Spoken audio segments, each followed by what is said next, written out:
Inclusive succession planning and talent management is critical to an organization's success. Often, when our words don't match our actions, people see the best of diversity, equity, inclusion efforts as futile or inauthentic.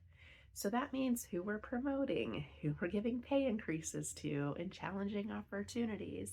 We tend to rely on potential as an indicator for the dominant group and actual performance for folks that fall outside of that dominant group: women, folks of color, those with disabilities, the list goes on. So, how do you have an inclusive succession planning process?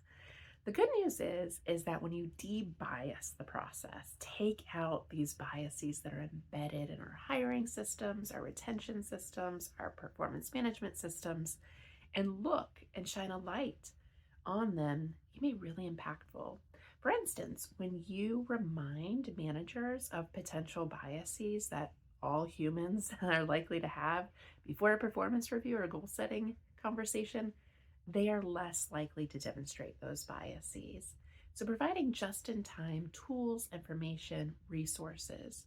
In our workshop, we teach three specific things on inclusive succession planning. One, let's look at the career development process and see how we're evaluating talent and how we again can de-bias and remove those aspects.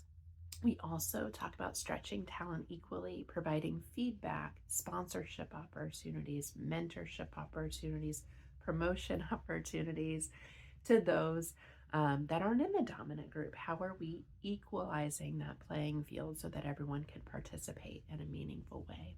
And then we use case studies to show tangible, specific, actionable strategies that you can take at your organization to make succession planning more inclusive as well. Allies need resources and support and education. And so if you're on the diversity, equity, and inclusion journey, I invite you to check out nextpivotpoint.com for more resources and information on succession planning.